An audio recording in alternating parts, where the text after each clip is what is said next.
Salut à tous, bienvenue dans cette nouvelle vidéo. On va faire un exo fonction donc sur les intégrales, les primitives. Et visiblement, ça va être du graphique. On va voir ce qui se passe graphiquement. Donc pour ceux qui ne me connaissent pas, c'est Damien Frété. Du coup, je suis prof de maths depuis maintenant 10 ans. J'ai aidé une centaine d'élèves à réussir leur bac, à booster leurs notes. J'ai un accompagnement, si vous voulez, vous pouvez apprendre donc un accompagnement qui s'appelle Excellence Bac 2025. Donc vous pouvez prendre rendez-vous avec moi, il y a un lien dans la description. Et il y a également un lien pour télécharger les 30 questions pour le bac. Donc c'est des questions qui tombent à tous les coups. Aujourd'hui, là, c'est l'exercice numéro 4 de l'Amérique du Nord 2024, jour 1. Visiblement, le bac d'Amérique du Nord, jour 1, était hyper simple. Enfin, moi, je trouve qu'il était parfait, c'est vraiment typique. Là, l'exercice fonction, il est que sur 4 points. Du coup, il y avait moyen d'avoir une très très bonne note à ce bac-là. Je vous souhaite d'avoir le même. Alors, découvrons-le ensemble, on dépouille vite fait. Donc là, on voit qu'on a intersection avec l'axe des abscisses, ok. Là, on a vérifié que ça, c'est une primitive, donc c'est facile. On préfère vérifier que c'est une primitive plutôt que de la calculer nous-mêmes. Ensuite, déduire l'aire du domaine. Donc l'aire du domaine, c'est intégrale. Ensuite, tangente, on nous parle de tangente, ok. Point d'intersection de la tangente, ok. Démontrer que la longueur AB est égale, bon ça, voilà, c'est un exemple un peu spécifique, il faudrait pas se baser là-dessus pour les révisions, mais on peut s'entraîner à le faire ensemble, histoire de savoir le faire. Donc ça c'est notre fonction, ok, et x0 est strictement supérieur à 1, bon ça je le note, hop là, c'est très mal écrit, x0 et x0 est strictement supérieur à 1. Ok, déterminer l'abscisse du point d'intersection de C et de l'axe des abscisses. Donc, ok, ici. Ok. Mais c'est pas 1. Attends, ils nous ont mis... Ah oui, le dessin en fait, est pas encore... on n'a pas encore le droit d'utiliser le dessin. Du coup, en fait, faut résoudre quand est-ce que f de x est égal à 0. Ok, donc c'est quand a ln de x est égal à 0. Et du coup... Qu'est-ce qu'ils aimeraient que l'on fasse? Peut-être que l'on dise que le A, comme il est devant le ln, on peut le mettre en puissance. Ça ferait ln de x puissance A est égal à 0. Et ensuite, on met l'exponentielle des deux côtés. Ce qui nous fait x puissance A est égal à e de 0. E de 0, ça fait 1. Quand est-ce que x puissance quelque chose est égal à 1? Quand x est égal à 1. Ou moins 1, c'est ça? Ou moins 1. Sauf qu'on est défini uniquement sur 0 plus l'infini, donc moins 1 n'est pas une solution valable pour nous. Donc on retient que x égale 1. Voilà, petit truc sympa de fonction. Vérifier que la fonction grand F est bien une primitive. Alors pour vérifier que c'est une primitive, c'est facile. Il va falloir dériver la primitive. Si on dérive une primitive et qu'on obtient la fonction de départ, ça veut dire que c'est bien une primitive. Du coup, je vais dériver la primitive. Donc, je vais faire quoi? A, c'est bien une constante. Hein. A est un réel strictement positif. Voilà, c'est une constante. Du coup, ce qu'on fait, c'est que on va juste... je vais développer mon A. Ce sera mieux. Voilà. Je vais faire ça et ça séparément. Ok. Je vais dériver les deux morceaux séparément. Donc, si je dérive ce truc-là, ça va, c'est simple, ça fait moins A. Si je dérive ce truc-là, c'est U fois V, ok. Du coup, ça va être A, facteur de U fois V, donc U' V plus V'. U' V plus V', donc 1 sur X, fois U, X. Voilà. Ça me fait tout simplement ln de X plus 1, parce que les X s'annulent. Donc ça me fait A ln de X plus A moins A, tac tac, les deux s'annulent, il me reste bien A ln de X, ça fait bien f de X. Donc c'est QFD quoi. J'ai démontré que c'était bien une primitive de petit f. En déduire l'aire du domaine bleuté. Ok, bah ça va, c'est facile.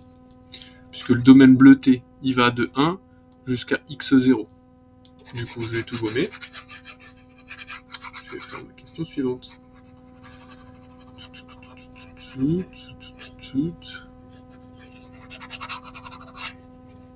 Là.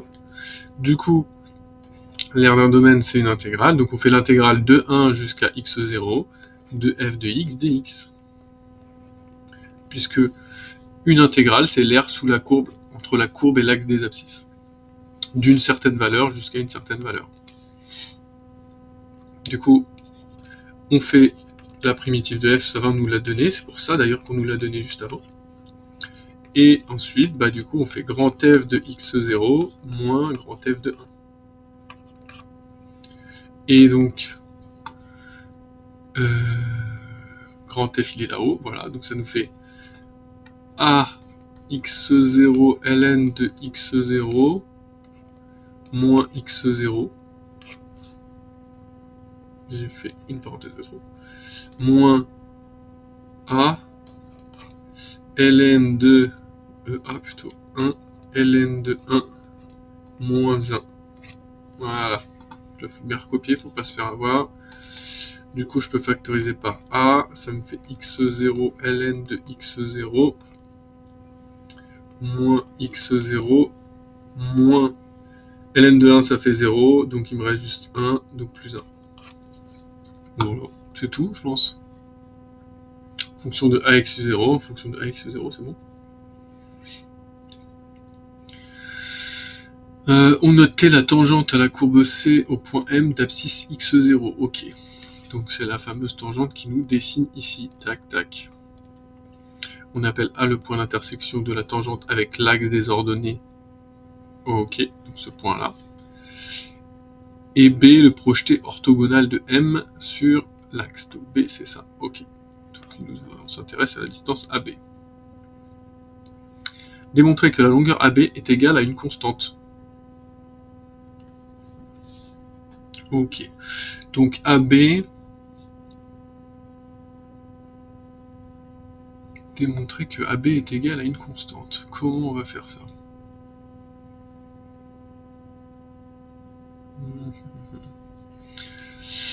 Alors, on va écrire... Ah, c'est une démarche, ok, donc on peut aller loin. J'ai vu qu'ils m'ont parlé de tangente. Donc si c'est tangente, ça veut dire que la tangente, sa formule, c'est f' de A, x moins A, plus f de A. Cependant, dans cet exercice, A est déjà utilisé, donc on ne va pas le remettre par conscience mathématique de ne pas réutiliser la même lettre. On va plutôt utiliser x0. Ok. Et nous, ce point-là, c'est tout simplement, quand on développe tout ça, f' de x0 fois x moins x0 f' de x0 plus f de x0. C'est donc là c'est une droite, hein, donc c'est la forme ax plus b. Donc ce point là c'est b et b c'est tout ça. Ok. Donc on a la valeur ici.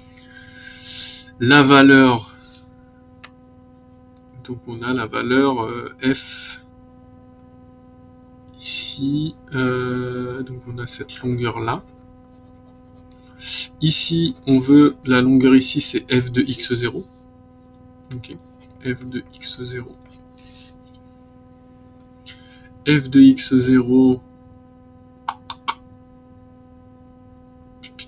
si c'est négatif, c'est moins. Ouais, ça doit être ça. Et on va faire f de b moins f de a. On va essayer de faire ça. On va faire yb moins ya, tout simplement. Ok, donc yb c'est f de x0, on a dit. Moins ya, c'est tout ce truc-là. Donc plus x0, f' de x0, moins f de x0. Or, ces deux-là s'annulent, qui me restera plus que x0, f' de x0. Et on veut montrer que c'est une constante, c'est ça? Il ne dépend que de x0, bah voilà, il n'y a plus de variable, donc c'est une constante.